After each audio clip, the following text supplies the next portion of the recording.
Dream class की channel में आपका एक बार फिर से स्वागत है। तो जैसे कि अब तक आपने हमारी चैनल्स पे देखे होंगे कि बहुत सारी प्लेलिस्ट है।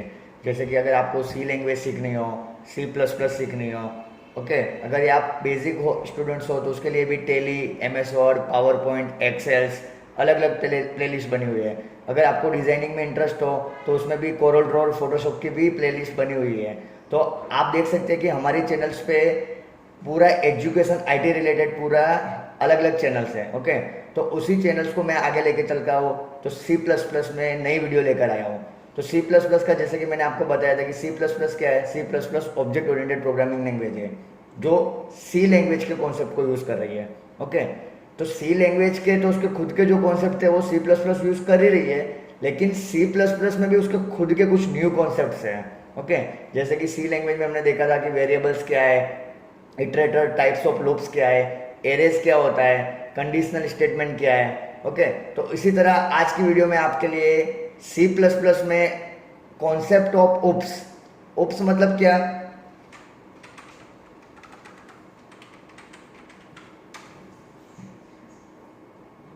ओपीएस। ओपीएस मतलब क्या? Object oriented programming system. मतलब जो सी प्लस प्लस है वो प्रोग्रामिंग ओप्स के कॉन्सेप्ट यूज कर रहा है। जैसे कि विजुअल स्टूडियो वीबी है, वो वीबी के कॉन्सेप्ट यूज करता है, या फिर विजुअल स्टूडियो आप उसमें यूज कर सकते हो। ओके, तो आज की वीडियो आप डिटेल एंड तक देखिए ताकि आपको अच्छे से पता चला कि ओप्स में कौन कौन से कॉन्सेप्ट है और आपको कहाँ कहाँ जरूरी है।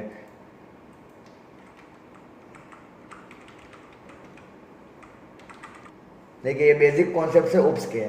कॉन्सेप्ट ऑफ ओप्स जिसमें क्लास है, ऑब्जेक्ट है, इनहेरिटेंस है, पॉलीमॉर्फिज्म है, एब्स्ट्रैक्शन है और एनकैप्सुलेशन है।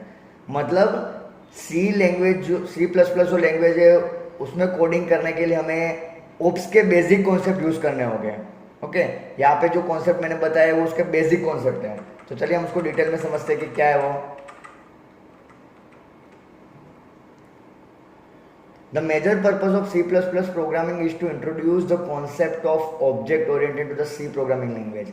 जैसा कि मैंने आपको बताया कि C प्रोग्रामिंग लैंग्वेज में जो था, C++ में क्या है, वो UPS के कॉन्सेप्ट यूज कर रहा है। Okay, object oriented programming is a paradigm that provides many concepts such as inheritance, data binding, polymorphism etc..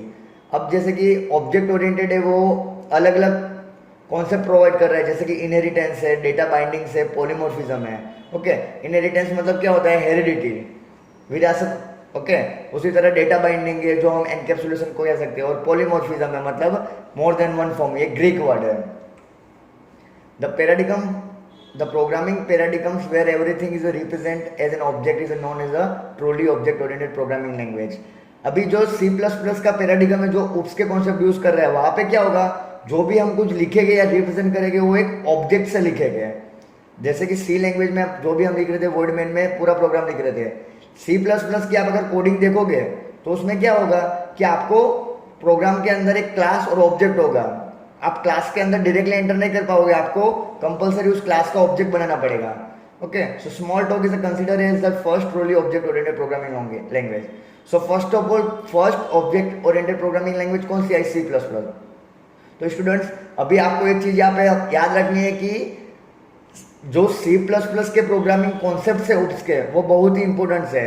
जैसे कि आने वाली जो भी लैंग्वेज है, जावा, मतलब जैसे डेवलप तो हो चुकी है, लेकिन जावा, पीएचपी, वो सारी लैंग्वेज भी उप्स के कॉन्सेप्ट को यूज कर रही है। ओके, अगर आप कोई फ्रेमवर्क यूज करोगे जैसे कि कोऑर्डिनेटर, लारावेल, पीएचपी के फ्रेमवर्क या पाइथन के कोई फ्रेमवर्क यूज कर रहे हो, तो एमवीसी, मॉडल व्यू कंट्रोलर, वो सारे के सारे प्रोग्रामिंग लैंग्वेज वो सारे उप्स के कॉन्सेप्ट यूज कर रही है, जैसे कि class, object, inheritance, polymorphism, data abstraction. Okay, so object means a real world entity such as a pen, chair, table etc. हम ऑब्जेक्ट को क्या कह सकते हैं? एक रियल वर्ल्ड एंटिटी, जैसे कि एक पेन है, एक चेयर है, एक टेबल है। ओके, अब जैसे कि एक टेबल है तो टेबल की प्राइस क्या है? टेबल क्या है हमारा? टेबल एक ऑब्जेक्ट है।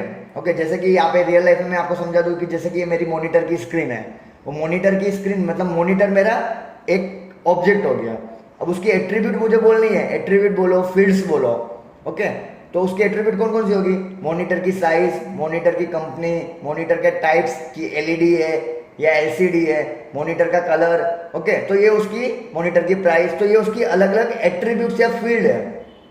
मतलब हमारा ऑब्जेक्ट क्या हुआ, रियल वर्ल्ड एंटिटी, मतलब जो रियल वर्ल्ड में एग्जिस्ट कर रहा है, अ पेन, पर्सन, चेयर, कुछ भी हो सकता है। जैसे कि एक पर्सन है, ओके, वो भी एक आपका ऑब्जेक्ट हुआ। पर्सन की कौन कौन सी फील्ड एट्रीब्यूट हो सकती है, उसका नेम हुआ, एज हुआ, जेंडर हुई, ओके, डेट ऑफ बर्थ हुआ, city, state, contact number, email, ये उसकी सारी एट्रीब्यूट्स फील्ड है। आप उसको जनरली प्रॉपर्टी भी कह सकते हैं। Okay, so object means the real world entity such as a pen, chair, table, it object oriented programming is a methodology और paradigm to design a program using classes and object. जैसे कि मैंने आपको बताया कि ऑब्जेक्ट ओरिएंटेड में हमें क्या करना होगा, हम जो भी प्रोग्राम मतलब जो भी कोडिंग लिखे गए, आने वाले वीडियो में मैं आपको बताऊंगा डिटेल में कि सी प्लस प्लस में ऑब्जेक्ट ओरिएंटेड प्रोग्रामिंग लैंग्वेज के कॉन्सेप्ट किस तरह यूज करके हमें प्रोग्रामिंग कर रही है। Okay, so it simplifies the software development and maintenance by the providing some concepts. So ये क्या कर रहा है, आपको सॉफ्टवेयर डेवलपमेंट और मेंटेन करने के लिए इजी है, सिक्योरिटी प्रोवाइड कर रहा है। अब यहाँ पे आप देख सकते हैं जैसे कि उसका ऑब्जेक्ट है, क्लास है, इनहेरिटेंस है, पॉलीमॉर्फिज्म है और एब्स्ट्रैक्शन है, एनकैप्सुलेशन, ये सारे उसके कॉन्सेप्ट्स है। जैसे कि मैंने आपको ऑब्जेक्ट बता दिया कि ऑब्जेक्ट क्या रियल वर्ल्ड एंटिटी है। उसके बाद है second one class, inheritance, polymorphism, abstraction, encapsulation. चलिए हम वन बाय वन एक एक को समझते हैं, एक्सप्लेन करता हूं मैं आपको वन बाय वन। स्टार्टिंग में जैसे कि क्लास, तो यहाँ पे एक फिगर आप देख सकते हैं कि क्लास क्या है। यहाँ पे मैंने रियल वर्ल्ड में आपको समझाया कि जैसे कि क्लास मतलब आपका मोबाइल फोन्स, ओके। अब मोबाइल फोन्स जरूरी नहीं है कि मोबाइल फोन्स की एक ही कंपनी है, तो उसके मैंने ऑब्जेक्ट्स बनाए अलग अलग, जैसे कि Samsung Galaxy, Lumia, iPhone, okay, अलग अलग मैंने उसके मोबाइल्स के ऑब्जेक्ट बना दिए। अब उसी ऑब्जेक्ट के नीचे आप देख सकते हैं कि उस क्लास की जो प्रॉपर्टीज है और मेथड है, ओके। प्रॉपर्टी में अलग अलग मोबाइल फोन है और मेथड में उसको on, off, lock, okay. So collection of object is a called class, it's a logical entity.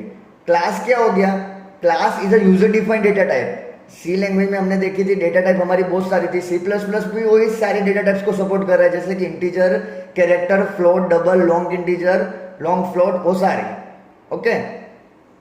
So class क्या है, क्लास एक यूजर डिफाइंड डेटा टाइप्स है। Here we can take the human being as a class. A class is a blueprint for any functional entity which defines its property and its functions. Okay, class क्या है, class आपकी एक blueprint provide कर रहा है। Blueprint मतलब क्या, आप उसके अंदर सारे फंक्शनल एंटिटी, उसकी प्रॉपर्टी और फंक्शन डिफाइन कर सकते हो। Like the human being having body parts and performing various actions. जिस तरह ह्यूमन बीइंग में क्या होता है, उसके बॉडी के अलग अलग पार्ट्स होते हैं, बॉडी के पार्ट्स के साथ वो अलग अलग एक्शन परफॉर्म कर सकता है, okay. It's similar to structure in C language. आपने अगर सी लैंग्वेज में स्ट्रक्चर पढ़ा हो तो आपको same as it is similar है। अगर आपको स्ट्रक्चर ना पता हो तो आप मेरी वीडियो में जाके देख सकते हैं, प्लेलिस्ट में मैंने स्ट्रक्चर पे पूरी वीडियो बनाई थी। अगर आपको स्ट्रक्चर इजीली समझ में आ जाएगा तो क्लास भी आपको इजीली समझ में आ जाएगा। सी लैंग्वेज में हम स्ट्रक्चर यूज करते थे, सी प्लस प्लस में हम क्लास यूज करते हैं। So classes can also be defined as a user defined data type, but it also contain the functions in it. जैसा कि मैंने आपको कहा कि क्लास क्या है, class is a user defined data types, but it also contain function in it. So classes के अंदर हम खुद के फंक्शंस भी क्रिएट कर सकते हैं, user defined functions, okay.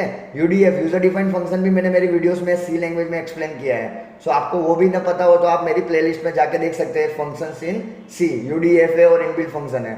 So classes is a basically a blueprint for object. So class क्या हो गया, एक ब्लूप्रिंट हो गया, किसके लिए, ऑब्जेक्ट के लिए। मतलब मैं यहाँ पे अगर मोबाइल फोन ले रहा हूँ तो ऑब्जेक्ट मेरे क्या हो गया, वो मोबाइल फोन के, कि मुझे मोबाइल फोन कौन सी कंपनी के परचेस करना है, मतलब कौन सी कैटेगरी है उसकी। So it's a declare and define what data variable that object will have and what operation can be perform on the class of object, okay. So क्या class क्या कर रहा है, क्लास डिक्लेयर और डिफाइन कर रहा है किसको, वेरिएबल्स को, ताकि ऑब्जेक्ट उसको एक्सेस कर सके। अगर मैं आपको सिंपल भाषा में समझाऊं तो क्लासेस क्या हो गया, class consist of data member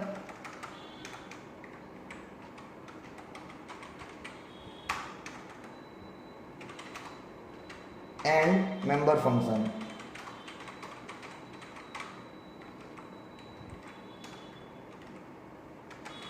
आप क्लास बोल सकते हो, data member and member function.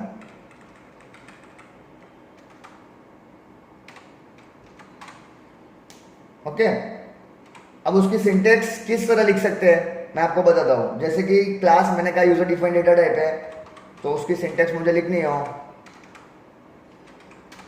तो क्लास एक कीवर्ड है, उसके बाद यहाँ पे class name, curly bracket open, curly bracket close, और यहाँ पे @ सेमीकोलन। सेमीकोलन क्या स्पेसिफाई नोटिफाई करेगा, वो बता रहा है कि यहाँ पे आपका क्लास टर्मिनेट हो चुका है। तो क्लास के अंदर मैं क्या बताऊंगा, क्लास के अंदर डेटा मेंबर मैंने यहाँ पे लिखा है कि डेटा मेंबर। अब डेटा मेंबर मतलब क्या होता है, जिस तरह यहाँ पे मैंने लिख दिया डेटा मेंबर और मेंबर फंक्शन। अगर आप रियल वर्ल्ड में क्लास को समझे तो क्लास मतलब स्कूल कॉलेज में जो भी क्लास होते हैं तो उसके अंदर टीचर्स होते हैं, स्टूडेंट्स होते हैं, बॉयज गर्ल्स, तो उसी तरह आप समझ सकते हो उस सिनारियो को।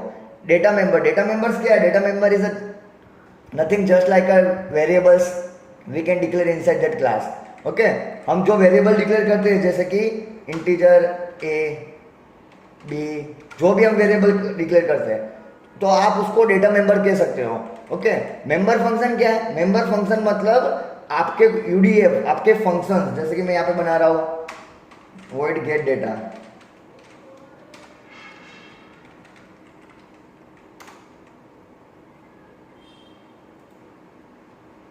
ये आपका मेंबर फंक्शन हो गया। ये फंक्शन की बॉडी है, इसको मैं कमेंट पार्ट में लिख देता हूं यहाँ पे। ओके, तो देखिए आप यहाँ पे देख सकते हैं कि मैंने यहाँ पे एक सिंटेक्स बताई क्लास की, क्लास का नेम, उसके बाद एक वेरिएबल डिक्लेयर किया void get data। अगर उसी को मैं अगर एक एज एग्जांपल में कन्वर्ट करूं तो जैसे कि क्लास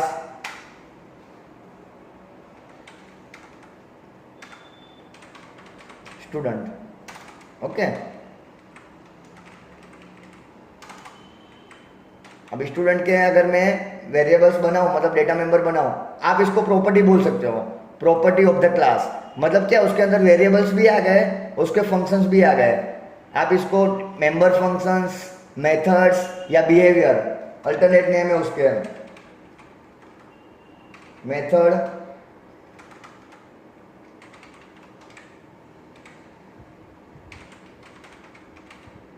या फिर बिहेवियर भी कह सकते हो, फंक्शंस, मेथड या बिहेवियर। तो ये प्रॉपर्टी है क्लास की। अगर मैं उसको एग्जांपल बनाऊं तो क्लास स्टूडेंट, जैसे कि उसके integer marks, float, percentage. Okay, तो जैसे कि मैंने उसके क्या दो डेटा मेंबर डिक्लेयर कर दिए, मतलब दो वेरिएबल उसके अंदर डिक्लेयर कर दिया, तो अभी उस वेरिएबल को मुझे स्टोर करवा के कहीं ना कहीं ऑपरेशन परफॉर्म कराना होगा, तो उसके लिए आप उसका बिहेवियर बनाइए। तो बिहेवियर तो मैं यहाँ पे एक फंक्शन बना देता हूँ void रिजल्ट करके, इसके अंदर मैं इंटीजर मार्क्स और void परसेंटेज को कैलकुलेट करवा के स्टोर करवा सकता हूँ। तो यहाँ पे आपकी एक क्लास स्टूडेंट एक ब्लूप्रिंट हो गई है। ब्लूप्रिंट मतलब क्या, कि अगर मुझे इस क्लास के अंदर एंटर करना होगा, या जैसे कि मैं इसके अंदर एक मैसेज लिख रहा हूँ सी आउट मार्क्स ऑफ स्टूडेंट, इसके अंदर मुझे एंटर करना होगा, तो ब्लूप्रिंट मतलब इस क्लास का हमें first of all object create करना होगा। ओके, सो ऑब्जेक्ट क्या क्रिएट होगा, हमेशा void मेन में, ऑब्जेक्ट आपका हमेशा void मेन में क्रिएट होगा, क्योंकि आपको पता है कि सी और C++ लैंग्वेज का स्टार्टिंग पॉइंट कहाँ पे है, void main. Compiler void main से डिबगिंग करना स्टार्ट करता है।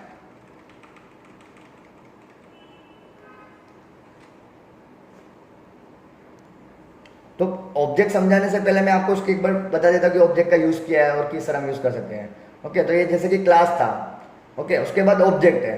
So object are the basic unit of OOP, they are the instance of the class. आप उसको क्लास का इंस्टेंस बोल सकते हो, मतलब हम ऑब्जेक्ट किसका क्रिएट करेंगे, क्लास का।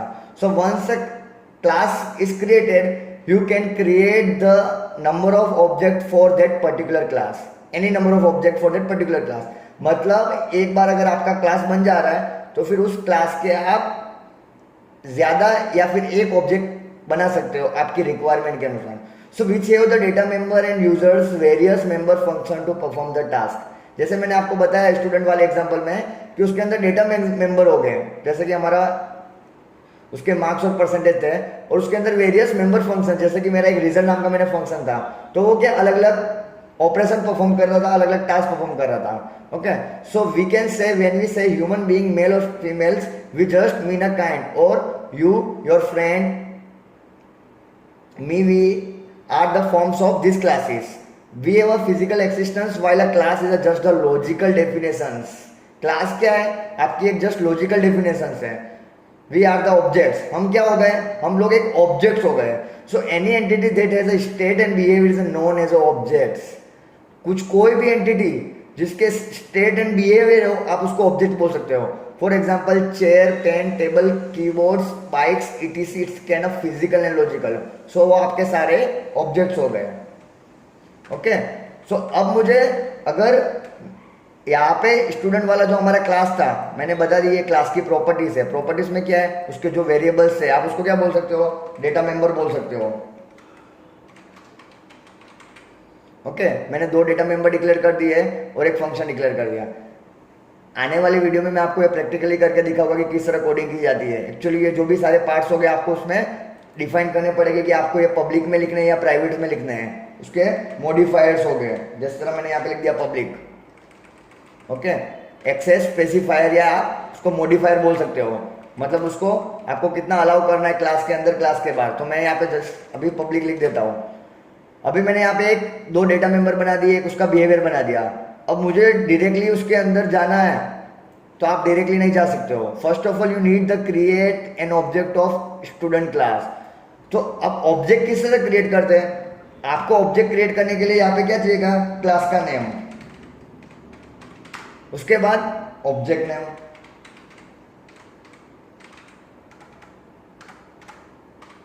उसके बाद टर्मिनेशन सेमीकोलन. ये ऑब्जेक्ट क्रिएट करने की सिंटेक्स है. ओके, ऑब्जेक्ट क्रिएट करने की जरूरत क्यों आई हमें? क्योंकि जब तक आप ऑब्जेक्ट क्रिएट नहीं करेंगे उस क्लास का, तब तक आप उस क्लास में एंटर नहीं कर सकते हैं.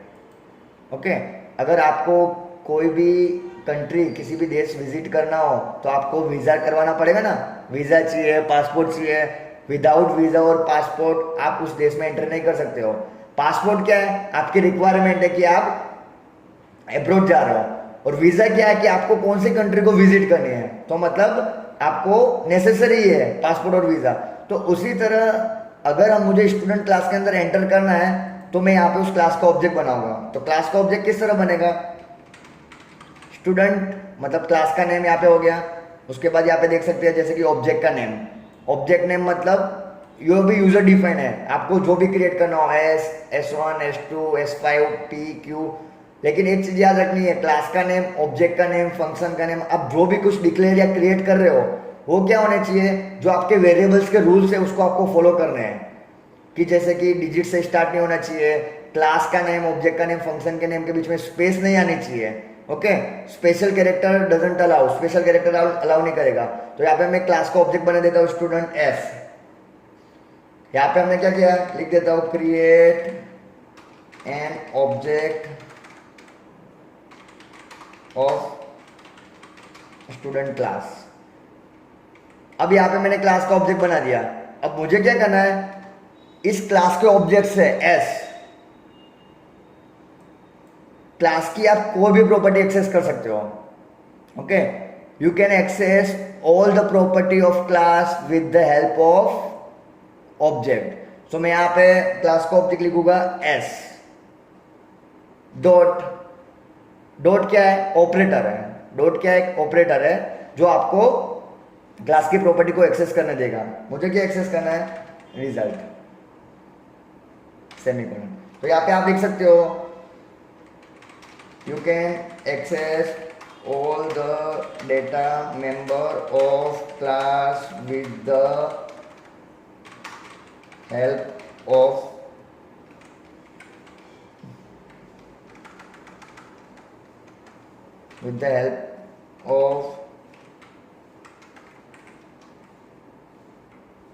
Dot operator using object. Okay, यहाँ पे मैंने कमेंट में लिख दिया you can access all the data member of class with the help of dot operator using object. मतलब आपको क्लास के जो भी प्रॉपर्टी एक्सेस करने हैं, डेटा मेंबर एक्सेस करने हैं। ओके, यहाँ पे डेटा मेंबर्स के बदले आप प्रॉपर्टी लिख दीजिए। डेटा मेंबर नहीं, वो उसके मेंबर फंक्शन को मतलब बिहेवियर को भी एक्सेस कर सकता है। Okay, so you can access all the property of class with the help of dot operator using object. मतलब अगर आप एक बार क्लास का ऑब्जेक्ट क्रिएट कर रहे हो तो आप क्लास की कोई भी प्रॉपर्टी को एक्सेस कर सकते हो। जैसे कि यहाँ पे रिजल्ट के बाद दूसरा कोई फंक्शन हो, void शो,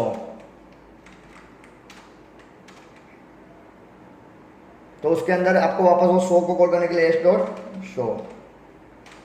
अब यहाँ पे एस डॉट रिजल्ट तो मतलब कंपाइलर सीधा जंप करेगा इस रिजल्ट वाले फंक्शन के अंदर, उसके अंदर जो भी लिखा होगा वो एग्जीक्यूशन करने के बाद वापस रिटर्न बैक होगा जहां से उसने वो कॉल किया था। उसके बाद है एस डॉट शो, मतलब वो सीधा शो वाले फंक्शन के अंदर कॉल करेगा, उसके अंदर जो भी होगा वो एग्जीक्यूट करेगा। ओके, तो ये सिंपल बेसिक था कि किस तरह हमने क्लास के अंदर उसकी प्रॉपर्टी को डिफाइन किया और किस तरह क्लास का ऑब्जेक्ट बना रहे हैं। अगर एक बार आप क्लास क्रिएट कर दे रहे हो तो उसके बाद आप उसके नंबर ऑफ ऑब्जेक्ट क्रिएट कर सकते हो। तो आप यहाँ पे मैं क्लास का दूसरा ऑब्जेक्ट भी क्रिएट कर सकता हूँ, स्टूडेंट S1, या फिर आप यहाँ पे कॉमा करके भी क्रिएट कर सकते हो। अब ये आपका दूसरा ऑब्जेक्ट है, तो S1 डॉट रिजल्ट। तो अब यहाँ पे रिजल्ट्स के अंदर जो मार्क्स ऑफ स्टूडेंट वाला मैसेज लिखा है वो 2 बार प्रिंट होगा। क्यों? एक जो होगा वो S वाला ऑब्जेक्ट प्रिंट करेगा और दूसरा जो होगा S1 वाला ऑब्जेक्ट प्रिंट करेगा। तो ये बेसिक किस तरह क्लास और ऑब्जेक्ट को रिप्रेजेंट कर रहे हैं वो मैंने आपको समझाया। ओके, तो आने वाली वीडियो में मैं जो इसके जो भी कॉन्सेप्ट्स है, इनहेरिटेंस क्या है, पॉलीमॉर्फिज्म क्या है, डेटा एब्स्ट्रैक्शन, एनकैप्सुलेशन क्या है, वो मैं आपको डिटेल में समझाऊंगा। तो अगर आपको मेरी वीडियो पसंद आई हो तो लाइक कीजिए, शेयर कीजिए और सब्सक्राइब कीजिए, और नोटिफिकेशन के लिए बेल आइकॉन पर क्लिक करना ना भूलिए ताकि मेरी आने वाली वीडियो आपको मिलती रहे। धन्यवाद।